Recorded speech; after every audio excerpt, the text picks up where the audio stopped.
el pueblo de Dios.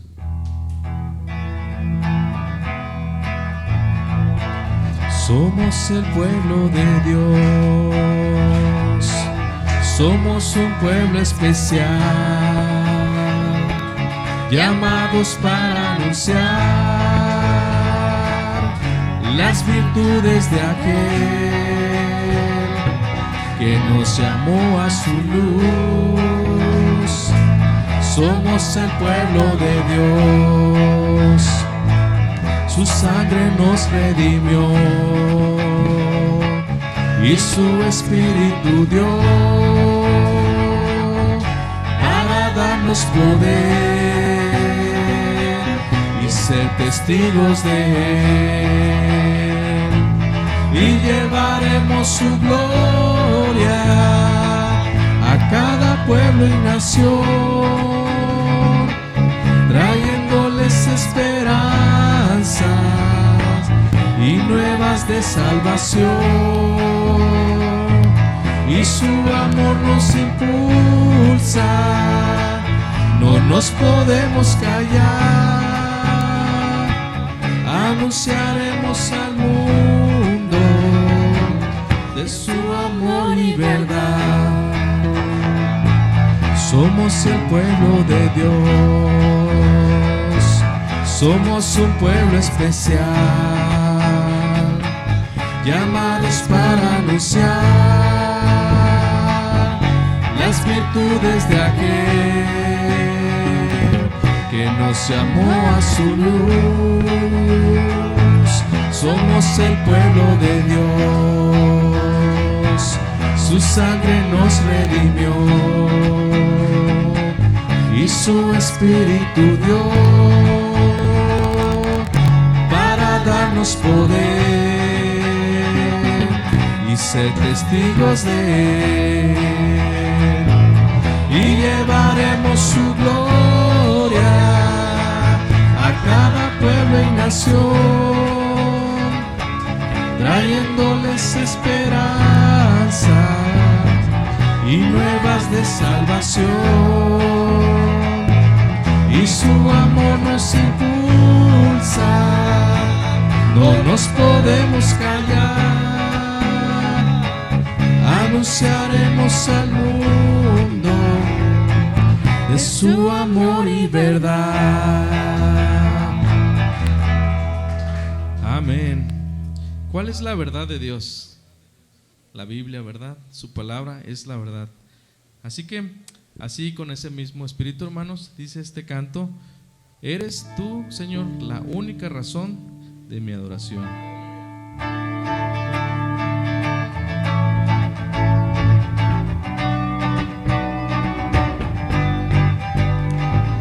Eres tú la única razón de mi adoración, oh Jesús. Eres tú la esperanza que anhelé tener, oh Jesús. Confío en ti, me has ayudado, tu salvación me has regalado. Hoy hay gozo en mi corazón, con mi canto te alabaré, te alabaré, te glorificaré, te alabaré, mi buen Jesús, te alabaré, te alabaré, te glorificaré, te alabaré, mi buen Jesús. Eres tú la única razón de mi adoración, oh Jesús. Eres tú la esperanza que anhelé tener, oh Jesús.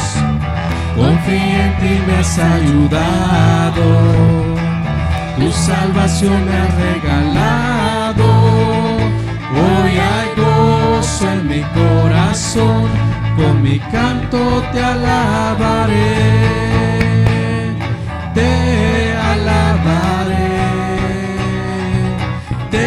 glorificaré, te alabaré, mi buen Jesús. Te alabaré, te glorificaré, te alabaré, mi buen Jesús.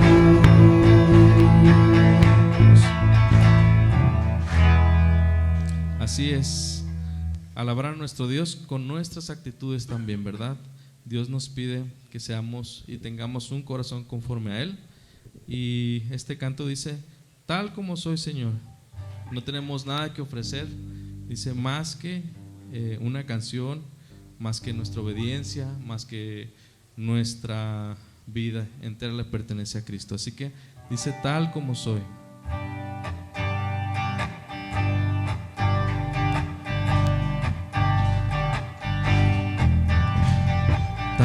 Como soy, Señor, sin nada que ofrecer más que mi canción. No tengo más que darte, pues todo es tuyo, Señor. Tal como soy, Señor, sin nada que entregar más que el corazón. Me rindo todo a ti, tómame, Señor, tal como soy. Acéptame como ofrenda de amor, como un sacrificio agradable en tu honor. Grato perfume, yo quiero ser, Señor. Acéptame como ofrenda de amor, como un sacrificio agradable en tu honor. Grato perfume, yo quiero ser, Señor. Tal como soy, Señor, sin nada que ofrecer más que mi canción. No tengo más que darte, pues todo es tuyo, Señor. Tal como soy, Señor, sin nada que entregar más que el corazón. Me rindo todo a ti, tómame, Señor, tal como soy. Acéptame como ofrenda de amor, como un sacrificio agradable en tu honor. Grato perfume, yo quiero ser, Señor. Acéptame como ofrenda de amor, como un sacrificio agradable en tu honor. Grato perfume, yo quiero ser, Señor.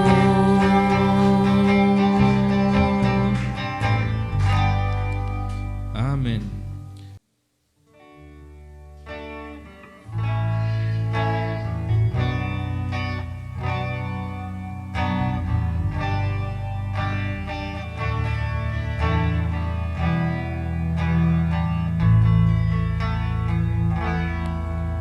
De gloria en gloria te veo, cuanto más te conozco, quiero saber más de ti. Mi Dios, cuán buen alfarero, quebrántame, transfórmame, moldéame a tu imagen, Señor. De gloria en gloria te veo, cuanto más te conozco, quiero saber más de ti. Mi Dios, cuán buen alfarero, quebrántame, transfórmame, moldéame a tu imagen, Señor. Quiero ser más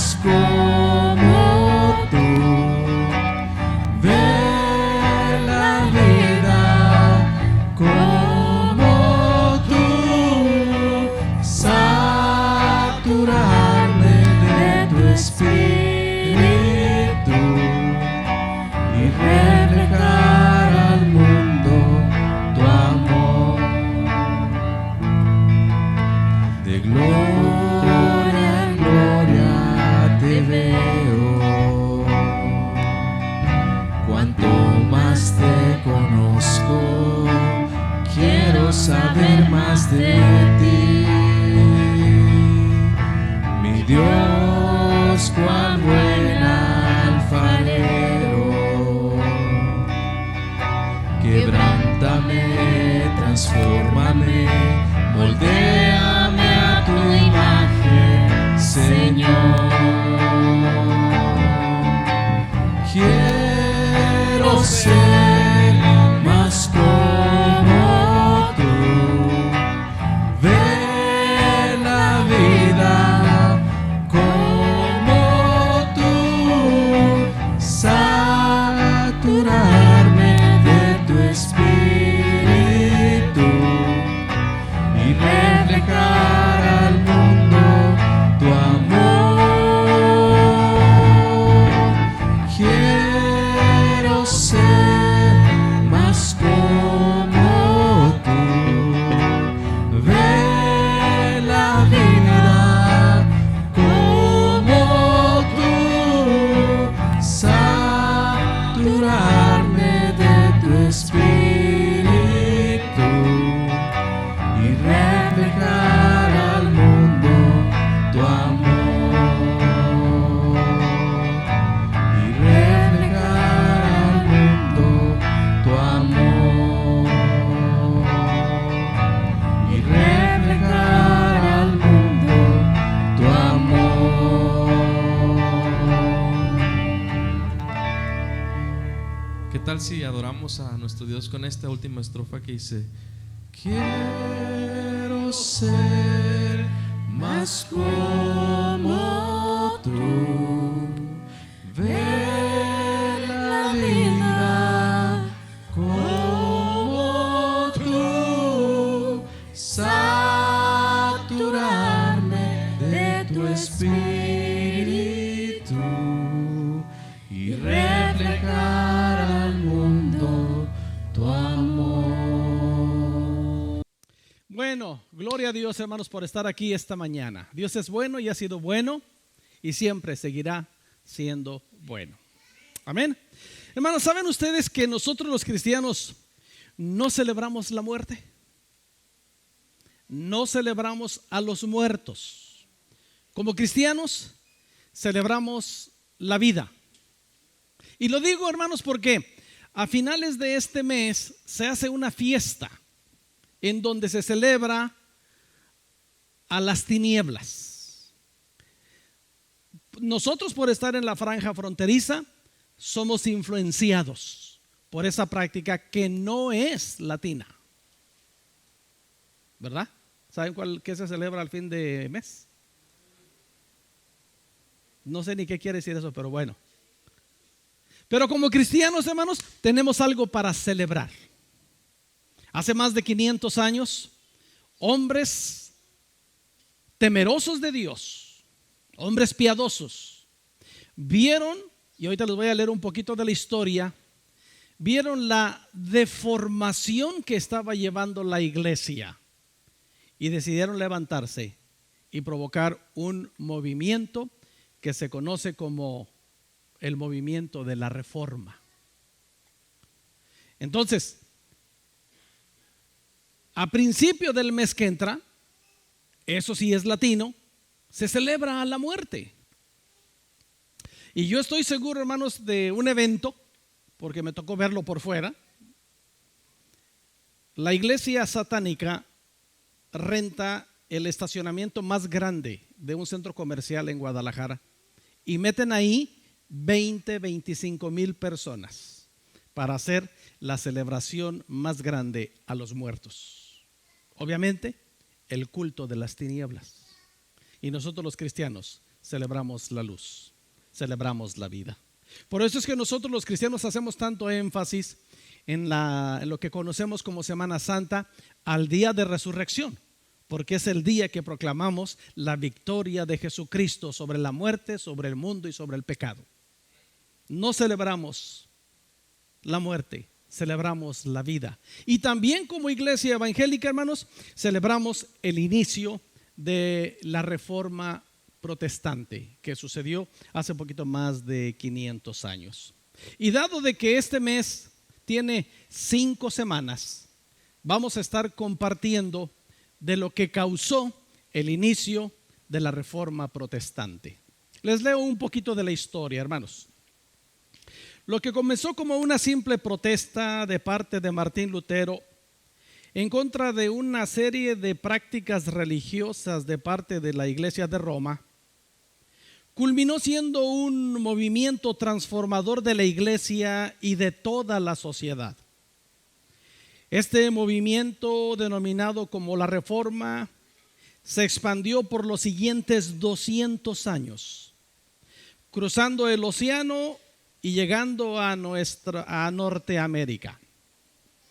Las 5 solas que vamos a ver resumieron la teología impulsada de la Reforma.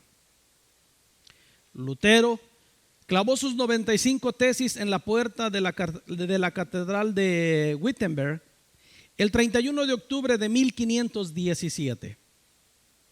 La queja principal de esta tesis era la venta de indulgencias, con las cuales se pagó una buena parte de la construcción de la Basílica de San Pedro.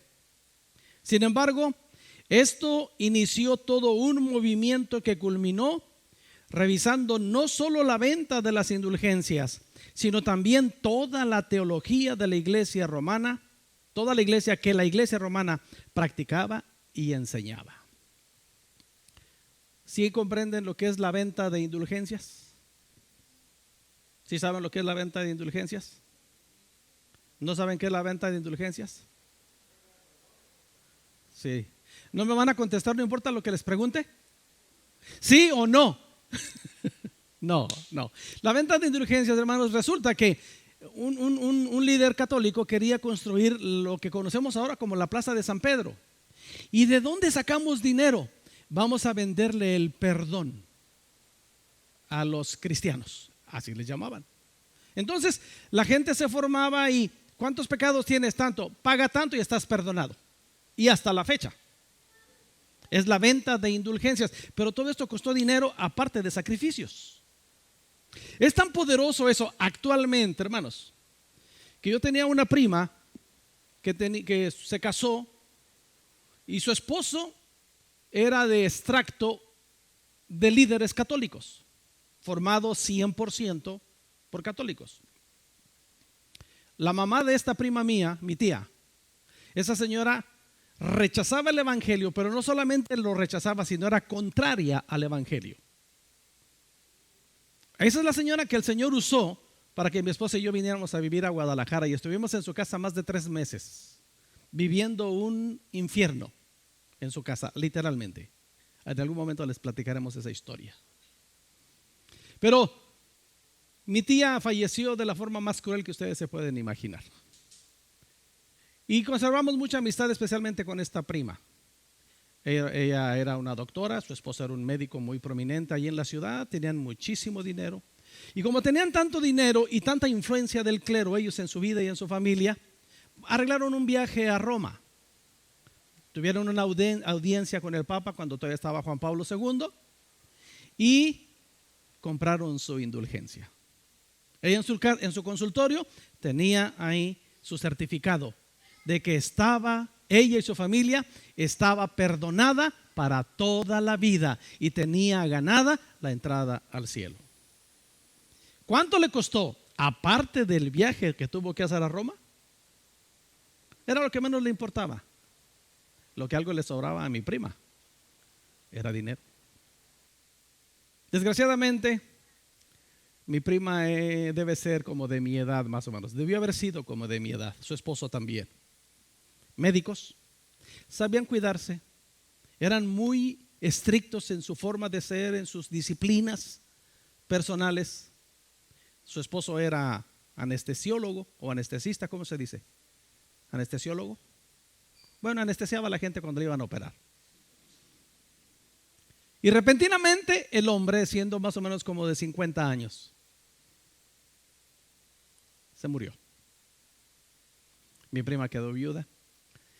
Y uno pensaría, médicos que saben cuidarse, que saben diagnosticarse, a los pocos años,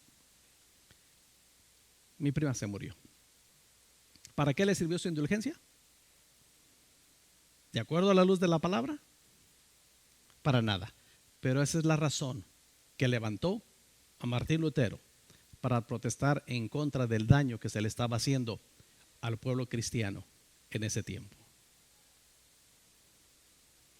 Por años, los teólogos de la Reforma cuestionaron y cambiaron el entendimiento de la salvación del hombre que la Iglesia Católica abrazaba, junto con toda la teología relacionada al plan de redención. Es decir, la Iglesia enseñaba, para ser salvo, tienes que hacer esto. Y hay muchas prácticas que se tienen que hacer para ser salvo. Entonces, Martín Lutero, siendo un monje, estaba recluido, y ese hombre fue evangelizado por Dios a través de la palabra. Simplemente al leer la palabra, él entendió, mas el justo por la fe vivirá.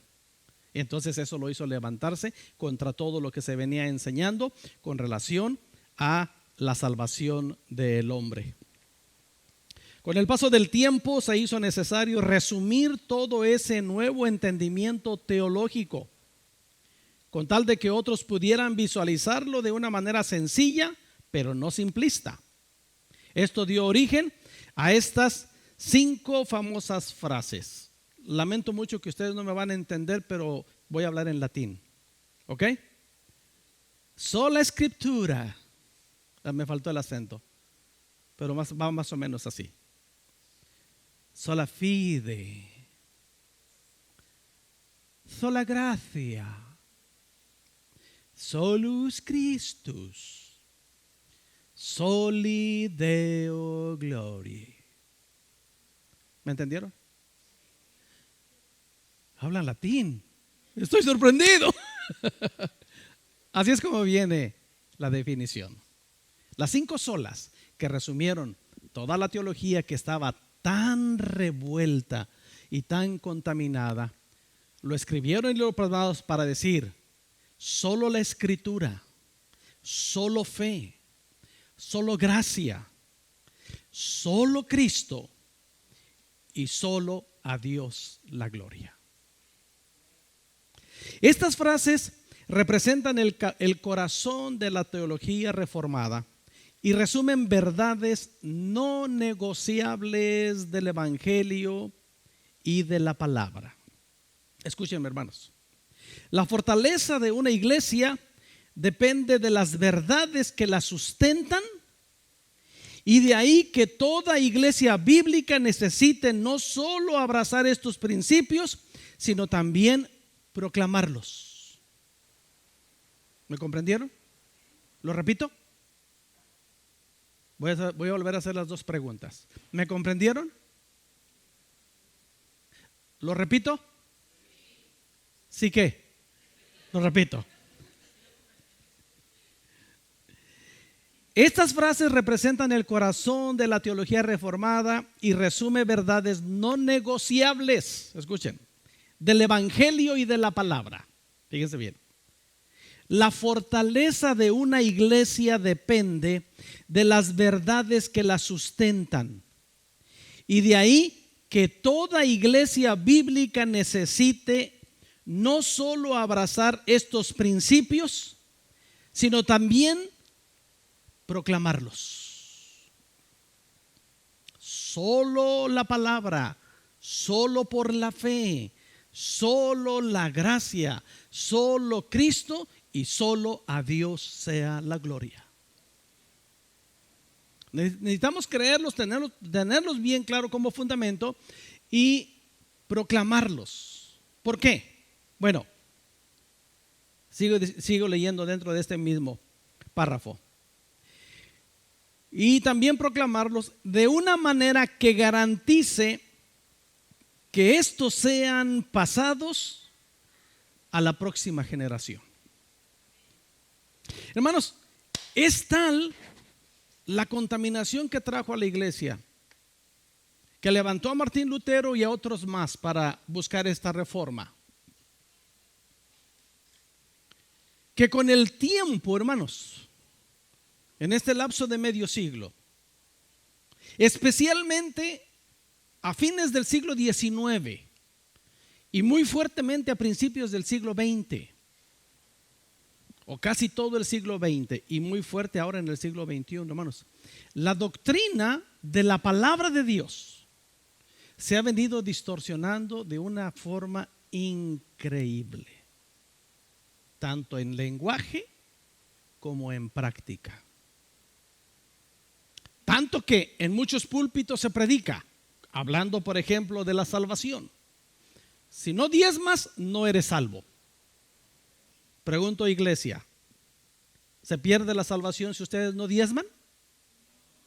Sí. ¿No? ¿Ya dudaron? ¿Cómo que dudan? No, no se pierde, porque la salvación no es por obras. Se pierde una bendición. Eso sí, esa es otra cosa. Pero hay púlpitos donde se dice: si no diezmas, pierdes tu salvación. Cuando se escucha eso, hermanos, un cristiano piadoso, como estábamos viendo en la escuela dominical, que conoce la escritura, que es el principio de la reforma, tiene que decir: eso no es verdad.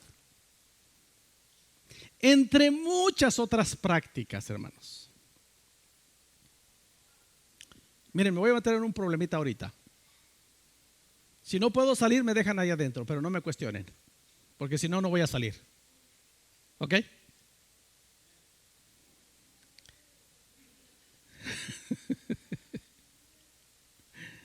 Cuando yo me estaba explicando lo de la modestia, la forma de ser. Por lo general, hermanos, la iglesia metodista libre, por lo general, no en su totalidad, pero por lo general, por ejemplo, en el tiempo de alabanza, ¿se han dado cuenta ustedes que, de hecho, en la conferencia del noroeste, de seguro, no practicamos la danza de las panderistas aquí enfrente en el altar? ¿Se han dado cuenta de eso? ¿Se han dado cuenta que muchas iglesias sí lo practican? ¿Conocen a muchas iglesias que lo practican? Nosotros no lo practicamos. Algunas en otros lugares sí lo practican. Paz de Cristo, hermanos. ¿Por qué nosotros no lo practicamos? Tenemos que saber por qué. ¿Será pecado? No creo. ¿Será que a Dios no le agrada eso? No creo. Pero caemos en dos cosas en particular, hermanos. Fíjense bien. Número uno, dentro de la adoración a la luz de las escrituras. Porque muchos usan versículos para practicar la danza en ese sentido en el templo. Pero saben ustedes que ni en el Antiguo Testamento ni en el Nuevo Testamento menos se practicaba la danza dentro de la adoración a Dios. Dentro del templo no se practicaba. No, ustedes no van a leer ningún culto, tanto de ceremonial del Antiguo Testamento como con los apóstoles en el Nuevo Testamento, donde se practicaba la danza. No lo hay en la Biblia, no existe. Esa es una razón.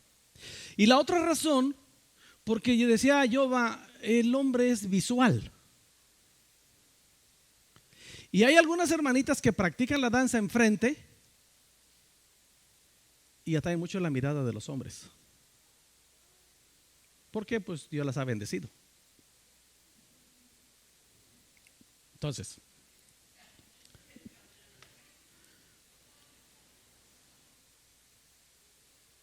pero la razón principal es porque no vemos ese principio. Entonces buscamos mejor la modestia y la tranquilidad que la inquietud y la morbosidad, porque se presta mucho para la inquietud y la morbosidad. Pero bueno, este último párrafo, hermanos, la fortaleza de una iglesia depende de las verdades que la sustentan. Y de ahí que toda iglesia bíblica necesita no solo abrazar estos principios, sino también proclamarlos de una manera que garantice que estos sean pasados a la próxima generación. Muy en mi interior, hermanos. Yo no sé si este video lo va a ver mi familia más adelante. Y si lo ve, lo voy a exponer. Y voy a esperar 2 o 3 llamadas por teléfono. Téngalo por seguro, pero lo voy a decir. Pero muy en lo profundo de mi corazón he estado cargando una tristeza, pensando en mi papá y en mi mamá. Mi papá fue pastor por más de 50 años. Mi mamá, esposa de pastor. Y los vi trabajando mucho en la obra de Dios. Yo, no siendo cristiano, a la edad de 7 años acompañaba a mi papá con mi guitarra a abrir una obra entre los ejidos en el Estado de México. Mi papá era empleado de una fábrica de cemento y a la vez pastor y misionero y dedicado a la obra. Entonces yo tenía 7 años. Mi hermano mayor que yo tenía 9 y mi hermana mayor tenía 11. Y de ahí para abajo, los que Dios diera. Y un montón de chamacos. Todos mis hermanos crecieron. Yo me acuerdo de la escuela dominical. Todos mis demás hermanos crecieron siendo instruidos en la palabra de Dios. Se les habló el evangelio. Y en algún momento sirvieron.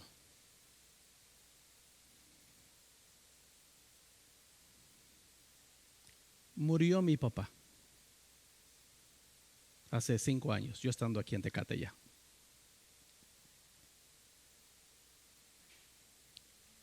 Y parecía que la fe de mis hermanos dependía de la fe de mi papá, no de la fe en Cristo Jesús. Escúchenme esto, hermanos. La salvación de una persona, y lo vamos a estar hablando todo este mes, la salvación de una persona depende de su relación con Cristo. Depende de su comprensión del evangelio. No depende de nada más de la disciplina del hogar, que digan, pues ahora vas a la iglesia porque vas. Que pudo haber sido lo que hizo mi papá con mis hermanos. Pero en cuanto faltó mi papá, les digo esto porque uno de mis hermanos que ha pretendido estar en el ministerio, en una celebración de cumpleaños la semana pasada, yo fui invitado a esa celebración y no fui porque tenía otro compromiso de la iglesia. Pero me pasaron el video. Me bajo del púlpito por respeto porque voy a cantar una canción. Entonces agarró el micrófono y como no se sabe la letra, porque hasta eso torpe es para saber las canciones, pero con los dispositivos sacó su teléfono y empieza a cantar. Ay, que dijeron si iba a cantar el pastor. Y comienza a cantar una canción mundana.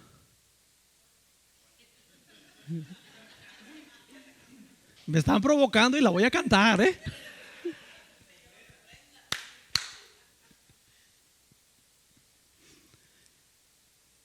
Y luego ponen el video al cumpleañero.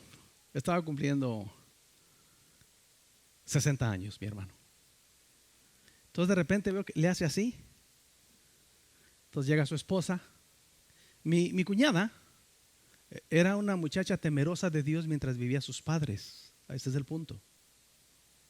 Sus padres murieron hace poco. Entonces de repente veo a mi hermano con su esposa. No, ¿quieren que baile? No, hombre, hermanos, pero bien prendidos. Y entonces viene a mi mente la salvación y la fe y la estabilidad de mi hermano y de mi cuñada dependía de sus padres, no de Dios. no han comprendido el evangelio, que la salvación es personal y es por la gracia de Dios en su vida. Pero ¿saben qué? No se ha pasado de generación en generación.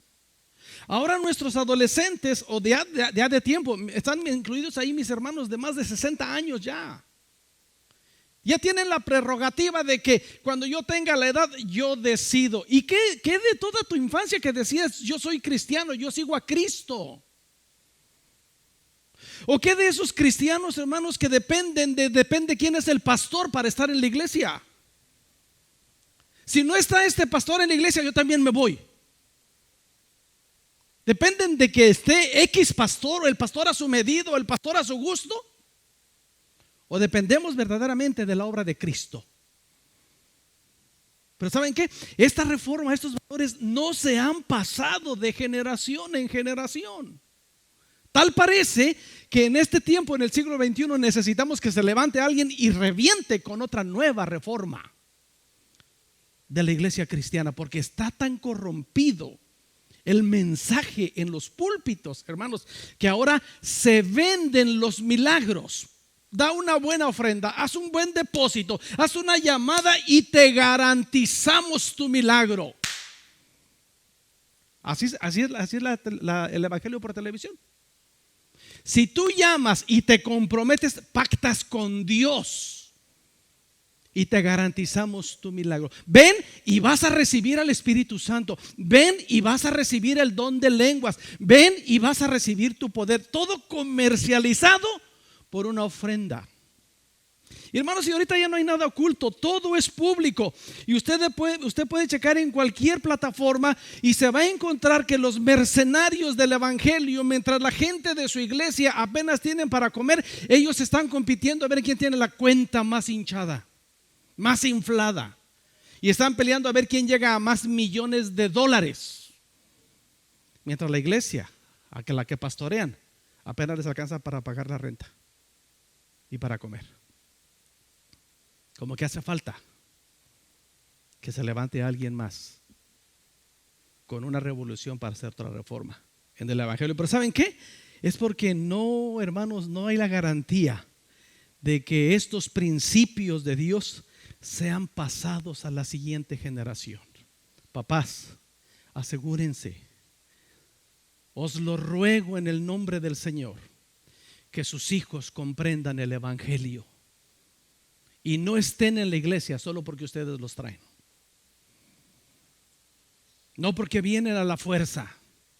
Y no le digan a sus hijos, si no vas a la iglesia no te doy esto, si no vas a la iglesia no te compro esto, si no vas a la iglesia no te doy permiso de esto. O hay quienes todavía le dicen, si no haces esto no te dejo ir a la iglesia. Los castigan impidiéndoles ir a la iglesia, estorbando completamente a que comprendan su salvación por medio de Cristo. No se ha pasado, hermanos, de generación a generación. Lamentablemente muchas iglesias han asumido estos principios y han dejado de proclamarlos con claridad y frecuencia. No podemos asumir que la gente lo sabe. Saben que acúsome, hermanos, de que a veces uno como pastor asume que las personas que ya tienen cierto tiempo en la iglesia ya saben o han escuchado de esto, X tema. Y he platicado con algunos de algún tema y me dice, pastor, ¿este tema es de la iglesia, es bíblico? Le digo, sí. Dice, ay, ni siquiera me pasaba por aquí. Y uno asume que así es y no es así. Y es lo que ha pasado de generación a generación. Y se deja de proclamar con claridad las verdades del evangelio. Con el tiempo, todo lo que es asumido va siendo olvidado poco a poco. Nuevas generaciones de los últimos 200 años, hermanos, desconocen parcial y completamente toda la historia de esta teología y poco a poco fueron desarrollando una teología liberal o un pragmatismo. El pragmatismo, hermanos, es la teoría filosófica según la cual el único medio de juzgar la verdad de una doctrina moral, social o religiosa o científica consiste en considerar sus efectos prácticos. Es decir, ¿Dios existe? Lo quiero ver. No puedo creer en lo que no veo. ¿Dios existe? ¿Por qué permite la maldad? Es un Dios injusto. ¿Dios existe? ¿Por qué permitió que se muriera mi papá, mi mamá, mi abuelito? ¿Dios existe? ¿Por qué sucede esto? Y no hay seguridad en lo que enseña la palabra de Dios. Eso es lo que ha pasado en los últimos 200 años. Y dentro de estos 200 años, los últimos años, hablemos localmente, hermanos, la última década o 15 años atrás. Ustedes platíquenme, escúchenme, de los últimos 15 años atrás, ¿qué tal era el grupo de jóvenes de la Iglesia Metodista Libre en Tecate? ¿Es muy poco decir 15 años? ¿O nos vamos más atrás? Más atrás. ¿Hace 20 años? ¿25 años? Hace 25 años, ¿cómo era el grupo de jóvenes en la iglesia de Tecate, hermanos? 50 jóvenes. ¿Cómo es el grupo de jóvenes actualmente? 10, 12 jóvenes. ¿Será que los matrimonios ya dejaron de hacer jóvenes?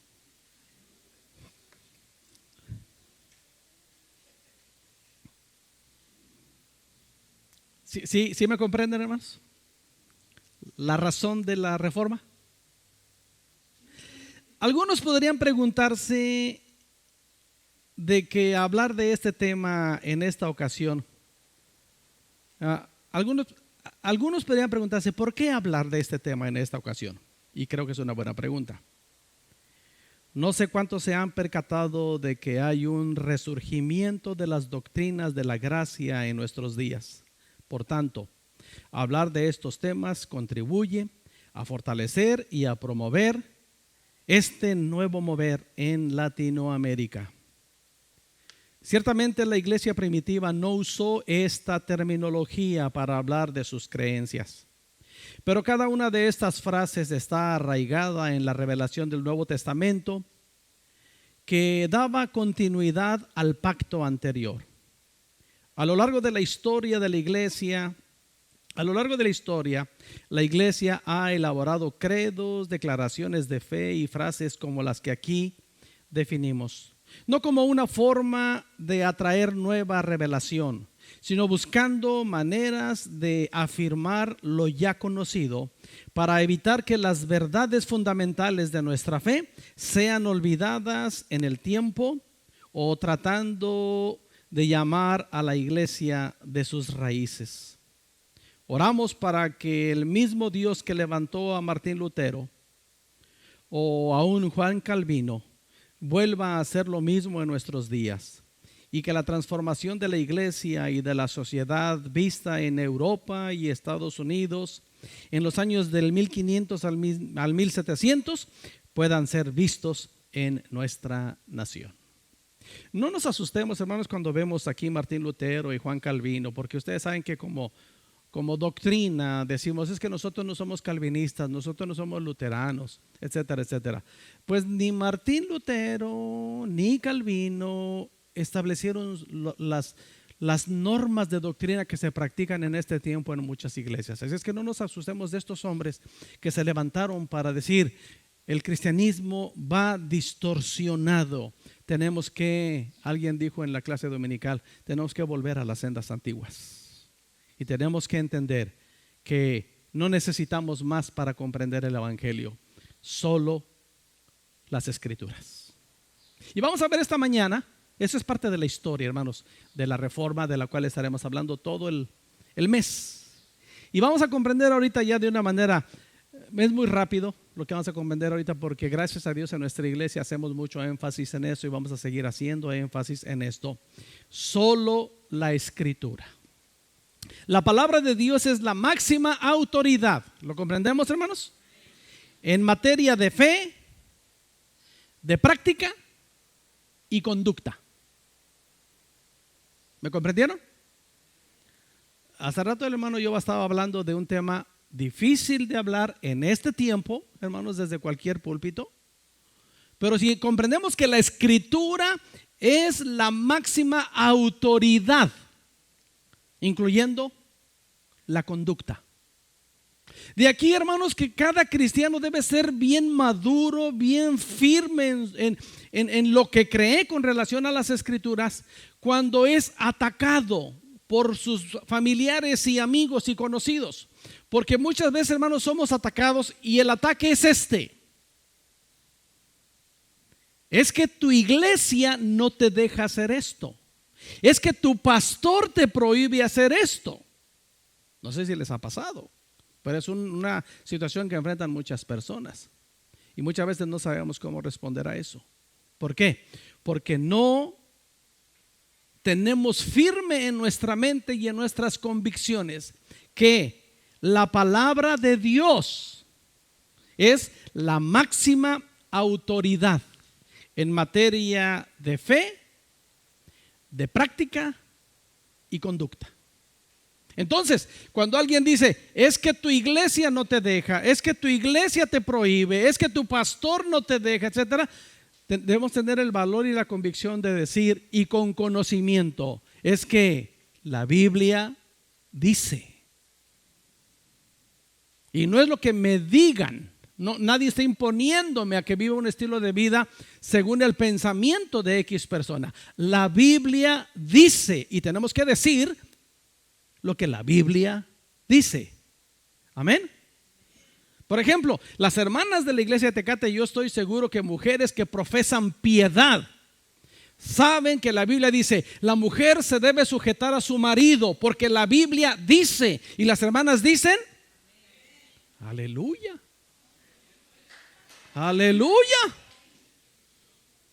Y la Biblia dice a los hombres cuando nos dicen, mandilón, lo que pasa es que tu mujer te gobierna, tu mujer te pilotea, que quién sabe qué. Y nosotros le decimos, no, la Biblia dice que yo como marido debo amar a mi mujer, debo respetarla y debo honrarla. La Biblia dice, amén, varones.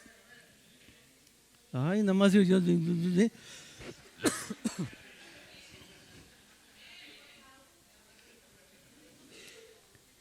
En materia de fe, práctica y conducta, la Biblia es nuestra máxima autoridad.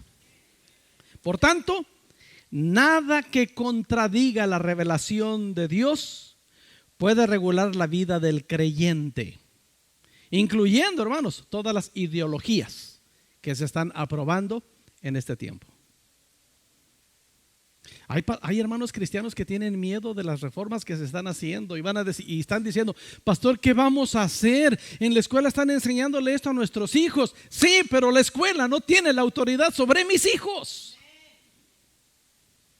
En mi casa yo tengo la autoridad y a mí el Señor me dio 2 varones, 2 hombrecitos y una niña. Y así han crecido como 2 hombres. Bueno, espero. Bueno, sí.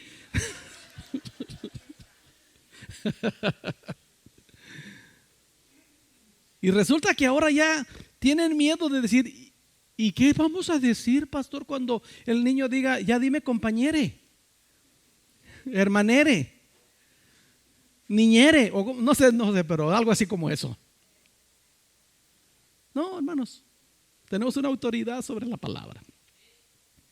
Quiero que sepan, por ejemplo, que nosotros como Iglesia Metodista Libre no tenemos temor de que nos llegue aquí una pareja con ideología de género y nos digan, cáseme. No tenemos ningún problema. En primer lugar, porque yo como ministro caso a los miembros de la Iglesia Metodista Libre. Aquí no se casa, a menos que sea un buen conocido, una buena relación de hermanos en Cristo y haya una razón de peso sustentable. Podemos hacer un favor, pero básicamente en nuestra iglesia casamos de acuerdo a nuestra constitución interna a los miembros de nuestra iglesia. Y gracias a Dios, en años pasados se hizo una enmienda a nuestro libro de disciplina que hablaba de ese tema, se presentó a gobernación, gobernación lo aceptó y nosotros como denominación, por parte de gobernación tenemos una protección de parte de gobernación para no casar a personas del mismo sexo. No tenemos ningún problema, gracias a Dios. Así es que si alguien viene y me dice, por cierto, hermanos, el año pasado me invitaron a hacer una boda de ese tipo, hermanos. Me ponían un cheque en blanco. Pastor, ponga usted la cantidad. 2 hombres. Nos casa. Yo estaba pensando en una Suburban del año.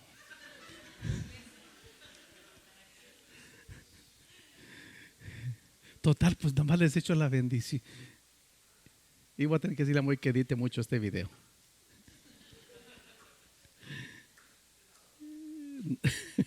No, hermanos. No, porque la Biblia es nuestra máxima autoridad en razón de materia de fe, conducta y práctica. Y nada que contradiga la revelación de su palabra va a regular la vida de un creyente. Nada. Si es que tenemos la convicción. El apóstol Pablo, hermanos, tuvo una experiencia bien triste. Miren, Gálatas capítulo 1. Qué terrible es este pasaje, hermanos.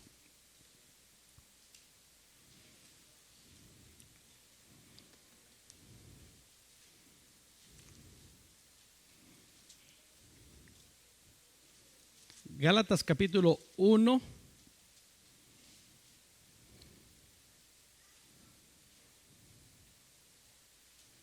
¿Lo tienen, hermanos? Dice, versículo 6.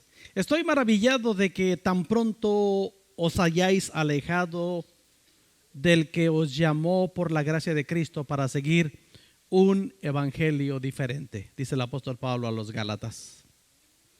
No que haya otro, sino que hay algunos que os perturban y quieren pervertir el evangelio de Cristo. Mas si aún nosotros o un ángel del cielo os anunciare otro evangelio diferente del que os hemos anunciado, sea anatema. Como antes hemos dicho, también ahora lo repito: si alguno os predica diferente evangelio del que habéis recibido, sea anatema. Pues no busco ahora el favor de los hombres, pues busco ahora el favor de los hombres o el de Dios. O trato de agradar a los hombres. Pues si todavía agradara a los hombres, no sería siervo de Cristo. La Biblia, Nueva Traducción Viviente, hermanos, es un poquito más claro en este pasaje. Dice el versículo 6, Reina Valera: estoy maravillado que tan pronto os hayáis alejado. En la Nueva Traducción Viviente, un lenguaje más actual, dice: estoy horrorizado de que ustedes estén apartándose tan pronto de Dios, quien los llamó a sí mismo por medio de la amorosa misericordia de Cristo. Están siguiendo un evangelio diferente que aparenta ser la buena noticia, pero no lo es en absoluto. Están siendo engañados por los que a propósito distorsionan la verdad acerca de Cristo. Si alguien, ya sea nosotros o incluso un ángel del cielo, les predica otra buena noticia diferente de la que nosotros les hemos predicado, que le caiga maldición de Dios. Repito lo que ya hemos dicho: si alguien predica otra buena noticia distinta de la que ustedes han recibido, que esa persona sea maldita. ¿Han escuchado, hermanos, una predicación diferente a lo que enseña la palabra de Dios? Ahora, con tanto que hay en las redes sociales, hermanos, escuché la queja de un pastor cuando estaba lo fuerte de la pandemia. Y decía el pastor: ya no sé quién es el pastor de mis ovejas. Dice, porque todas mis ovejas tienen acceso a las redes sociales y todos escuchan el domingo 5 cultos diferentes menos el mío. Y yo le dije: no tengo ese problema. Todas mis ovejas ven el estudio de los jueves.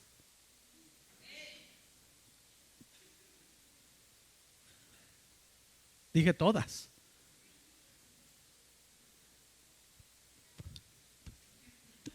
Por mi culpa. Hay un tipo, hermanos, que está totalmente trastornado. Yo lo conocí en Arizona. Ya les comenté de esto. No sé si en algún momento vieron un letrero a la salida de Tecate que decía la iglesia de la Madre Espíritu Santo. Ahí estaba la salida.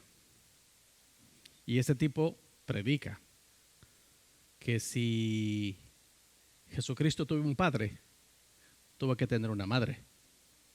Entonces le atribuye el poder de madre al Espíritu Santo. Ese señor fue pastor de mi hermana en Phoenix. Yo lo conocí. Y estuvo en Phoenix hasta que lo corrieron porque andaba de mojadito. Y cuando llegó a Hermosillo, empezó su doctrina. Ahora anda enseñando que porque de tal manera amó Dios al mundo, se explica, entendiendo que para que Jesucristo amara al mundo, tuvo que convertirse en serpiente. De otra manera, no podía amar al mundo de esa manera. Es su nueva doctrina ahorita. Y mucha gente, tiene muchos seguidores allí en Hermosillo, donde está su iglesia. Algunos conocidos míos que vivían en Guadalajara. Y puedo, hermanos, escuchar el mismo lamento del apóstol Pablo diciendo: estoy horrorizado de que tan pronto se hayan desviado del evangelio. Y podemos decir, hermanos, lo mismo ahora localmente a nuestra iglesia. Cuando vemos tan fácil perderse a las nuevas generaciones. Y nos preguntamos como adultos, de adulto a adulto, de padre a padre. Y nos decimos, ¿guiamos bien a nuestros hijos? ¿O los dejamos que ellos tomaran su decisión para perdición? No se imaginan, amados hermanos, cuánta gente llega por aquí, por esta puerta o por allá arriba, de aquí de Tecate. ¿Cuánta gente llega para ofrecer un servicio? Y luego me dicen, ¿esto todavía es iglesia? Le digo, sí, hermano, aquí está todavía la iglesia. Cuando era niño yo venía a esta iglesia. Oh, qué bueno. ¿Y ahora a cuál va? A ninguna. ¿Cómo? No me interesa. Pero de niño yo venía a esta iglesia. Y es el comentario que escucho cada vez del que hace servicio de luz, del que pasa con la basura y de tantas personas. Cuando yo era niño, yo venía a esta iglesia. Cada persona, hermanos, que yo sé que no es cristiano y me pregunta algo de la iglesia, le digo, es una iglesia que está atrás del Parque de los Encinos. Ah, sí, una iglesia chiquitita, sí, esa iglesia es. Antes yo iba a esa iglesia de niño. ¿Y ahora? No, ahora nada. La pregunta es, ¿se apartaron para seguir otra doctrina?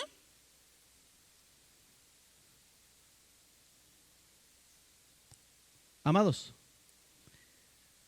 el distribuir de una manera eficiente en nuestra casa el poder de las Escrituras nos va a ayudar a confirmar que nuestros hijos crezcan en la fe. No importa los años que pasen. Y por el sistema de trabajo que tenemos en la Iglesia Metodista Libre, hermanos, no importa el pastor que esté, la iglesia es la iglesia y el Salvador es el mismo Salvador. Cristo es el Señor. Eso es lo que nos enseñan las Escrituras. Nada tiene por qué movernos de nuestra fe si estamos cimentados claramente con lo que dice la Escritura. Yo citaba hace rato 2 Timoteo 3:16 y 17. Toda la Escritura es inspirada por Dios, hermanos, y es útil. Escuchen, la palabra de Dios es útil para enseñar, para redarguir, para corregir, para instruir en justicia. Y tiene un propósito, a fin de que el hombre de Dios sea perfecto, enteramente preparado para toda buena obra. El apóstol Pedro da este consejo en 2 de Pedro capítulo 1, versículos 3 al 7. Miren qué preciosa exhortación tenemos aquí del apóstol Pedro. Segunda de Pedro 1, 3 al 7 dice: como todas las cosas que pertenecen a la vida y a la piedad nos han sido dadas por su divino poder, mediante el conocimiento, grábense esto, mediante el conocimiento de aquel que nos llamó por su gloria y excelencia. Hay que conocer a Dios, hermanos. Y luego dice: por medio de las cuales nos ha dado preciosas y grandísimas promesas. Hay muchas promesas en su palabra, para que por medio de ellas llegases a seis participantes de la naturaleza divina, habiendo huido de la corrupción que hay en el mundo a causa de la concupiscencia. Vosotros también, pone la responsabilidad en la iglesia y dice: vosotros también, poniendo toda diligencia, otra vez, poniendo toda diligencia, añadid a vuestra fe virtud, a la virtud conocimiento. Y sigue diciendo. Pero quiero resaltar aquí, hermanos, que debemos conocer a Dios y añadir cada vez más a nuestra fe salvadora el conocimiento de Dios. ¿Cómo viene ese conocimiento? A través de su palabra, solo escritura. Entonces, hermanos, ¿qué tenemos que hacer con la palabra de Dios? ¿Qué se les ocurre? Ustedes díganme, ¿qué creen ustedes que debemos hacer con la palabra de Dios? A ver si salimos de acuerdo en las cosas. ¿Qué tenemos que hacer con la palabra de Dios? Leerla. ¿Qué más?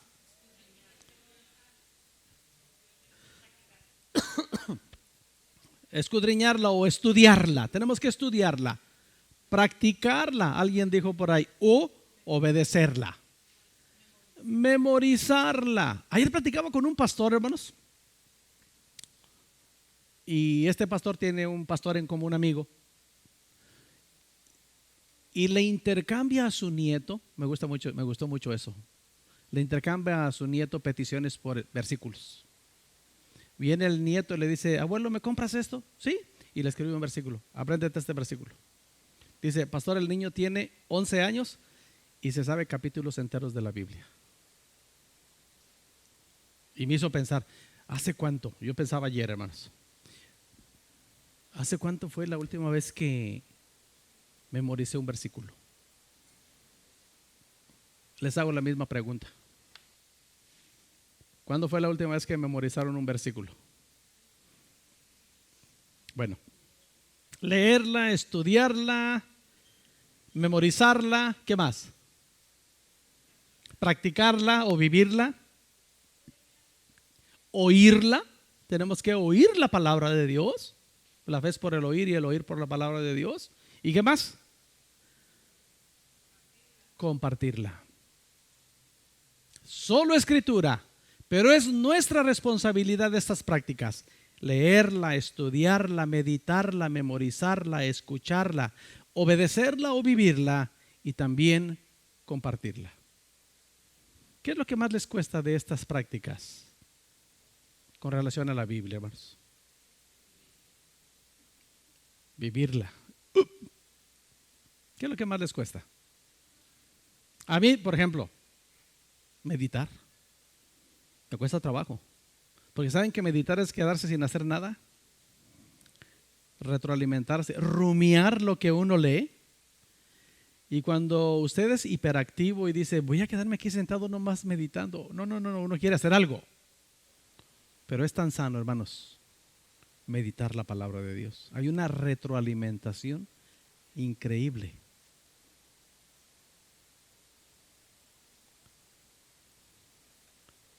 Solo escritura. Si alguno de ustedes, hermanos, hablando de nuestro énfasis que tenemos como iglesia, no ha entrado en los retos, le llamamos retos, ¿no? Pero realmente son motivaciones de leer la escritura en el año como iglesia, como lo estamos haciendo, no es tarde. Los que están en el grupo de la iglesia reciben cada domingo. Gracias, Prisi, por su trabajo en esa área de enviarnos y decir, aquí está lo que vamos a leer esta semana. Lo único que tienen que hacer es meterse al programa y al final del año todos decimos, o en menos de que termine el año, leí la Biblia completa, gloria a Dios. Y luego me pregunta Prisi y la hermana Eva, pastor, ya la terminamos, ¿qué hacemos? Pues vamos a darle otra vuelta. Porque nunca debemos dejar de leer la Biblia. ¿Amén? Entonces, solo escritura, hermanos, es suficiente para conocer a Dios y el evangelio de nuestra salvación. Aleluya. Las próximas semanas estaremos hablando de las otras 4 solas, que fue lo que provocó el movimiento de reforma de la iglesia protestante. Amén. Vamos a orar, hermanos. Dios, gracias por tu palabra esta mañana. Gracias por este tiempo que podemos pasar juntos aquí, alabando tu nombre, Señor, en comunión unos con otros. Nos bendice la comunión con nuestros hermanos. Gracias por darnos la oportunidad de estar aquí este día, Señor. A ti te damos la gloria, el honor y toda la adoración. Padre, oramos en el nombre de Jesús por nuestra iglesia aquí por Tecate. Que pongas en cada uno de nosotros cada día hambre de tu palabra, hambre de conocer las escrituras, la disposición de aprenderla, de memorizarla, de meditarla, de estudiarla, de compartirla con otros, Señor. Y que cada uno de nosotros hagamos nuestro esfuerzo cada día de vivir de acuerdo como nos enseña tu palabra, no como nos enseña el mundo, ni todas las ideologías que se están presentando en el mundo. Padre, ayúdanos, bendícenos y guárdanos en el hueco de tu mano. A ti, Señor, te damos honor y gloria por Jesucristo, quien vino a dar su vida en salvación por todos nosotros. Toca nuestra vida, Señor, si alguien de los que está aquí esta mañana no ha hecho un compromiso contigo como su Salvador y por esa razón no le haya sentido a la palabra de Dios, no le interesa la palabra de Dios, yo te ruego que toque su corazón y venga a un encuentro con Cristo, que es el principio para entrar a comunión contigo y a conocerte a ti, Señor. De tal manera que, sabiendo que tu venida está pronto, Señor, estemos preparados para irnos contigo. De una manera real, no solamente de una manera religiosa, sino de una manera real, estar en comunión contigo. Gracias, Señor, por Jesucristo nuestro Salvador, por el perdón de nuestros pecados y por dejarnos tu palabra. Creemos que tu palabra, Señor, es la regla de fe, conducta y comportamiento, Señor. Gracias. Te rogamos que nos bendigas este día, Señor, nos lleves con paz, con gozo a nuestra casa. Nos permitas tener una semana de bendición, Señor. Una semana en donde podamos ver de una manera palpable la paz de Jesucristo reinando en nuestros hogares y en nuestros corazones. Líbranos del pecado, Señor. Líbranos de las tentaciones. Y que todos nuestros actos en cada momento, Señor, sean para honra y gloria de tu nombre. En el nombre de Jesucristo nos ponemos en tus manos y te damos gracias, Señor. Amén.